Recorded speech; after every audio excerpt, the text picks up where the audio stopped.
Hello everyone. हमने start की थी PT 365 एनवायरनमेंट की, तो अब उसका टॉपिक है green house gas bulletin. So let's start. पहले हम देखेंगे ग्रीन हाउस गैस बुलेटिन ये क्या है, न्यूज़ में क्यों है। रिसेंटली क्या हुआ है कि वर्ल्ड मेट्रोलॉजिकल ऑर्गेनाइजेशन ने रिलीज़ की है ग्रीन हाउस गैस बुलेटिन। ठीक है, तो WMO ने क्या किया हुआ है, green house gas bulletin release की हुई है। तो इसकी कुछ हाइलाइट्स देख लेते हैं इस बुलेटिन की, इस रिपोर्ट की। तो कि हाइलाइट्स में इसमें क्या क्या बताया गया है कि जो कंसनट्रेशन है कार्बन डाइऑक्साइड की वो क्या हो गई है, वो 413.2 पार्ट्स पर million in 2020 and is 149% of the pre industrial level. तो जो कंसनट्रेशन है कार्बन डाइऑक्साइड की वो 413.2 पार्ट्स पर मिलियन हो गई है 2020 में, एंड जो कि 149% है प्री इंडस्ट्रियल लेवल, जब इंडस्ट्रीज़ नहीं थी। और जो अब तक उसका क्या हो गया कि 149% ये है कंसनट्रेशन हो गई है। Methane is 262% and nitrous oxide is 123% of the levels in 750। तो 750 में जितना था मीथेन, तो अब कितनी हो गई है, 262% हो गई है। और जो नाइट्रस ऑक्साइड है वो 123% हो गया।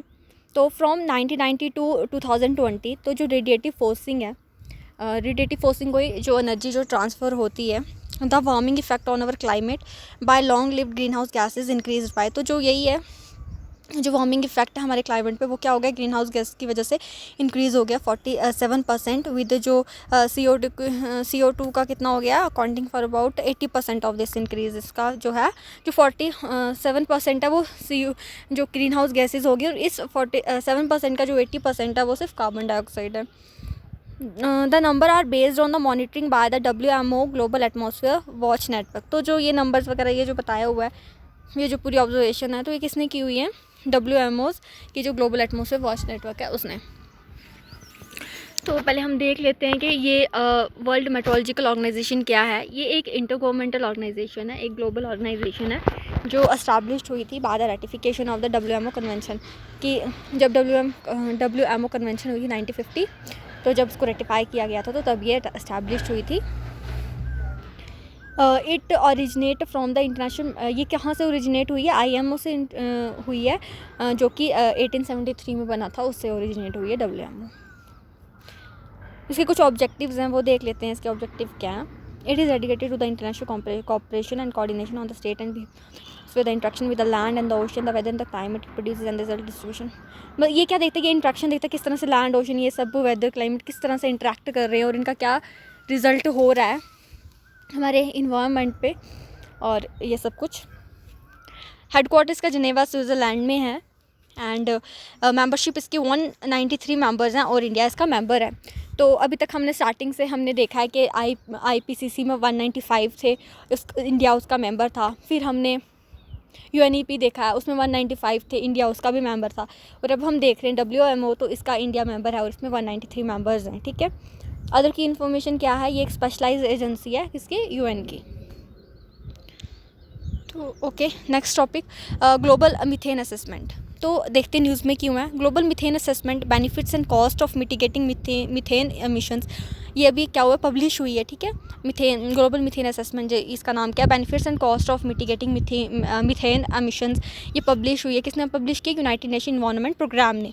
तो ग्लोबल मीथेन भी किसने की, यूनाइटेड नेशन इन्वायरमेंट प्रोग्राम ने। उससे पहले हमने पढ़ा था जब प्रीवियस टॉपिक में, तो जो हमारी वो रिपोर्ट्स थी, एक अडेप्टेशन और मिशन गैप, वो भी UNEP की थी और ये भी UNEP की है।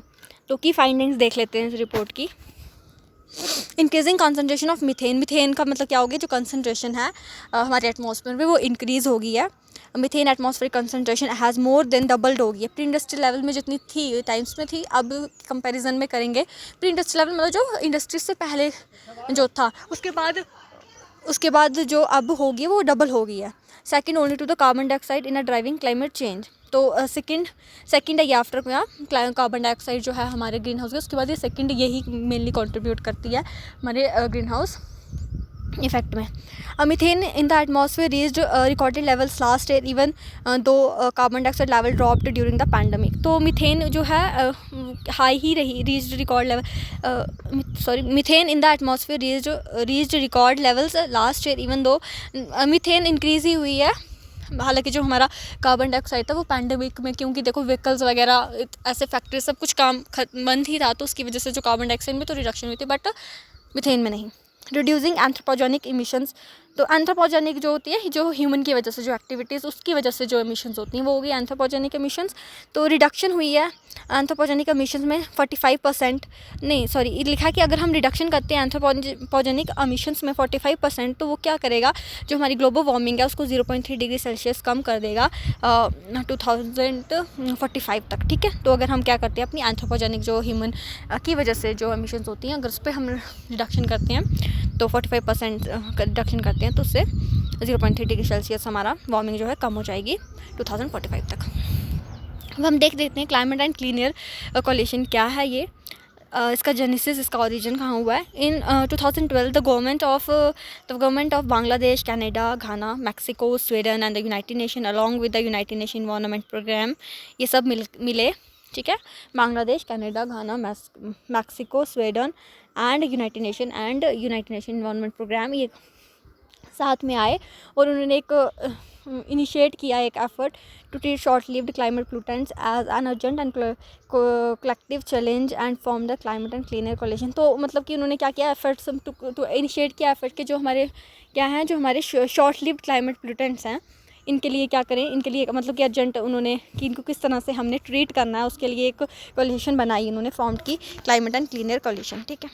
जो ये कोलिशन है इसका सेक्रेटरेट जो है, कोलिशन सेक्रेटरेट है, इज होस्टेड बाय, इसको कौन होस्ट करता है, यूएनईपी ही होस्ट करती है। ऑब्जेक्टिव क्या है कि इंप्रूव करनी है एयर क्वालिटी, प्रोटेक्ट करना है क्लाइमेट को through actions to reduce short lived, जो हमारे क्लाइमेट पोल्यूटेंट्स हैं जो शॉर्ट लिव्ड होते हैं, जिनकी लॉन्ग लाइफ नहीं होती है, जो शॉर्ट लिव्ड हमारे पोल्यूटेंट्स होते हैं एटमॉस्फेयर में, उनको ट्रीट करना है, उनको रिड्यूस करना है, ओके। मेंबरशिप, ये एक वॉलंटरी पार्टनरशिप है गवर्नमेंट की अपनी मर्जी से, ऐसे किसी बाइंडिंग नहीं है, वॉलंटरी है, जो आए जिसका मन है वो इसमें आ सकता है। और इंटर गवर्नमेंटल है, मतलब ग्लोबल लेवल पे है, business scientific institution, civil society organisations इसमें हैं, ठीक है। इंडिया इसका स्टेट पार्टनर है और इंडिया इसका मेंबर ही हमें याद रखना है। तो नेक्स्ट है, ये तो हमने पढ़ लिया था, ये वेयरिंग मिटिगेशन पोटेंशियल, तो यही बताया हुआ है, ये हम क्या पढ़ रहे थे, की फाइंडिंग्स ही हैं कि वेयरिंग मिटिगेशन पोटेंशियल, अलग अलग टाइप की मिटिगेशन पोटेंशियल है हर कंट्रीज़ की, ठीक है। मिटिगेट करने के पोटेंशियल हर कंट्रीज़ के अलग अलग हैं, किसको, यही एमिशंस को। द मिटिगेशन पोटेंशियल वेरिड करती है बिटवीन कंट्रीज़ और रीजन में, ठीक है। जैसे कि चाइना की जो मिटिगेशन पोटेंशियल है वो है कि वो कोल में कर सकता है, ठीक है, उसकी है, और जो इंडिया की है वो वेस्ट सेक्टर में है, और जो फॉसल फ्यूल इंडस्ट्री है उनके पोटेंशियल है कि वो मतलब कि मीथेन को कट कर सकते हैं। तो रिकमेंडेशन क्या दी गई है कि कैसे हमने मीथेन को रिड्यूस करना है, बिहेवियर चेंज करना है, ठीक है। लाइक जैसे रिड्यूस करना है फूड वेस्ट, क्योंकि जो फूड वेस्ट वगैरह होते हैं ना इससे मीथेन रिलीज़ होती है, तो इसको हमने रिड्यूस करना है। इंप्रूव करना life stock management, life stock की मैनेजमेंट, लाइफ स्टॉक का जो एक्सक्रेटर वगैरह होता है उससे भी मीथेन की एमिशन होती है, तो हमें उसको भी क्या करना है, अच्छे से मैनेज करना है। और अडॉप्टेशन करनी है हेल्दी डाइट्स, ठीक है, वेजिटेरियन और with a low meat and dairy content, ठीक है। अदर मेजर्स लाइक के देख सकते हैं हम, improve treatment, disposal solid waste का हमने अच्छा करना है, क्योंकि सॉलिड वेस्ट है मेन, इससे क्या होता है कि मीथेन की एमिशन होती है, तो हमने इसका अच्छे से डिस्पोजल करना है। और transition to the renewable energy की तरफ हमने फोकस करना है, और ग्लोबल टैक्स लगाना है। तो एक मतलब कि टैक्स होना चाहिए, इमिशन जो मीथेन इमिशन अगर होती तो उतना टैक्स लगाना चाहिए, तो उससे क्या होगा कि बिहेवियर चेंज होगा, लोग फिर इमिशंस कम कर देंगे, ठीक है। और रिलेटेड न्यूज़ देख लेते हैं। ग्लोबल मीथेन इनिशिएटिव क्या है, इंडिया ने रिसेंटली क्या किया है, चेयर किया है global methane initiative steering leadership meeting हुई थी अभी एक ग्लोबल मीथेन इनिशिएटिव, तो इंडिया ने इसे चेयर किया हुआ है। तो ये क्या है, एक ग्लोबल मीथेन इनिशिएटिव क्या है, ये भी एक वॉलंटरी गवर्नमेंट एंड एक इनफॉर्मल है और वॉलंटरी है, ये भी अपनी मर्जी से हम इसे ज्वाइन कर सकते हैं। इंटरनेशनल पार्टनरशिप है जो अचीव की हुई है, जो क्रिएट हुई है अचीव करने के लिए ग्लोबल रिडक्शन, जो मतलब कि ह्यूमन की वजह से जो एमिशंस होती हैं मीथेन की, उसको टैकल करने के लिए ग्लोबल मीथेन इनिशिएटिव है, ओके। एंड ये क्रिएट हुआ था 2004 में, और इसकी जो मेंबर हैं वो 45 कंट्रीज़ हैं। मीथेन के बारे में हम थोड़ा पढ़ लेते हैं। तो मीथेन एक शॉर्ट लिव्ड है, मतलब ये शॉर्ट लिव्ड है, क्लाइमेट पोल्यूटेंट है, and with an atmospheric life time रफली डिकेड है इसकी, मतलब लाइफ टाइम जो इसका डिकेड 10 साल। तो ये शॉर्ट लिव्ड है। सोर्स क्या है मीथेन के, कुछ नेचुरल है कुछ एंथ्रोपोजेनिक है। नेचुरल में वेटलैंड्स वगैरह जो होते हैं, ठीक है, इनलैंड वाटर्स, जियोलॉजिकल ओशंस हो गए, टर्माइट्स, वाइल्ड एनिमल्स, ठीक है, परमाफ्रॉस्ट एंड वेजिटेशन। तो एंथ्रोपोजेनिक फॉसिल फ्यूल्स हो गया, एग्रीकल्चर वेस्ट वगैरह, ये सब कुछ हो गया। मीथेन कंट्रीब्यूट क्या करती है, फॉर्मेशन कर देती है ग्राउंड लेवल ओजोन उसमें ज़्यादा हो जाती है। तो ग्राउंड लेवल ओजोन जो कि प्लूटेंट है एंड जो डेंजरस एयर प्लूटेंट है, ठीक है।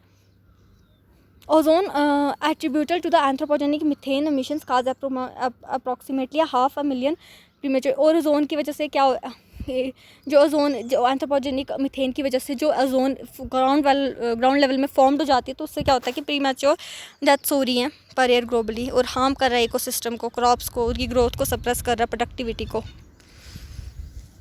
उसके बाद है methane short atmospheric life time means, क्या मतलब है इसका कि taking action now can quickly reduce atmospheric concentration result in a similar rapid reduction in climate forcing an imbalance in the radiation at the top of the earth and the ozone pollution. तो methane shorts atmospheric life time का मतलब है कि हमें action लेनी है, जिससे क्या होगा कि इसकी कंसंट्रेशन रिड्यूस करनी है, जिसकी वजह से क्लाइमेट फोर्सिंग कम हो जाएगी। क्लाइमेट फोर्सिंग का मतलब यही हुआ कि जो रेडिएशंस होती हैं तो टॉप ऑफ जो हमारी अर्थ एटमॉस्फेयर पे, ओजोन पोल्यूशन पे, उसमें क्या होगा, ये जो इम्बैलेंस हो जाता है कि ज़्यादा इनकमिंग ज़्यादा आती हैं और अर्थ कम रेडिएट कर पाती है, उसमें जो इम्बैलेंस हो जाता है उसको ये ठीक हो जाएंगे अगर हम क्या करते हैं, मीथेन का अगर हम एक्शंस लेते हैं इसको रिड्यूस करने के लिए। तो अबाउट शॉर्ट लिव्ड हम देख लेते हैं क्लाइमेट पोल्यूटेंट्स क्या होते हैं। ये बहुत पावरफुल क्लाइमेट फोर्सेस होते हैं दैट रिमेन, ये एटमॉस्फेयर में रहते हैं, शॉर्ट पीरियड के लिए रहते हैं कार्बन डाइऑक्साइड के कंपैरिजन में। तो जो शॉर्ट लिव्ड हम देखते हैं, लॉन्ग लिव्ड है, जो शॉर्ट लिव्ड है किसके कंपेयर में हम देखते हैं कि कंपैरिजन करते हैं कार्बन डाइऑक्साइड के साथ करते हैं, ठीक है। या दे पोटेंशियल टू वार्म द, पर जो इनकी पोटेंशियल होती है वार्म करने के लिए वो बहुत 100 टाइम्स ज़्यादा होती है। एंड सर्टन जो शॉर्ट लिव्ड क्लाइमेट प्लूटेंट्स हैं वो डेंजर एयर प्लूटेंट्स होते हैं जो हार्मफुल होते हैं पीपल के लिए, इकोसिस्टम के लिए, एग्रीकल्चर प्रोडक्टिविटी के लिए। शॉर्ट लिव्ड के एग्जांपल्स कुछ दी हुई हैं, black carbon, methane, tropospheric ozone होगी। ट्रोपोस्फेरिक ओजोन हमारे लिए हार्मफुल है एंड जो स्ट्रेटोस्फेरिक ओजोन है वो हमारे लिए बेनिफिशियल है। एंड हाइड्रो क्लोरोफ्लोरोकार्बन्स हो गए अदर इंपॉर्टेंट कॉन्ट्रीब्यूटर्स हैं, ये man made global green house effect इनकी वजह से हो रहा है, ठीक है। ब्लैक कार्बन वगैरह वो जो हो गया, ये सब कुछ हो गया रिस्पॉन्सिबल फॉर द इतनी 45%। इससे क्या हो रहा है कि करंट ग्लोबल वार्मिंग हो रही है। जो ब्लैक कार्बन है वो सेकंड लार्जेस्ट कंट्रीब्यूटर है वार्मिंग का, किसके बाद, बिहाइंड कार्बन डाइऑक्साइड के बाद। Okay, so thank you.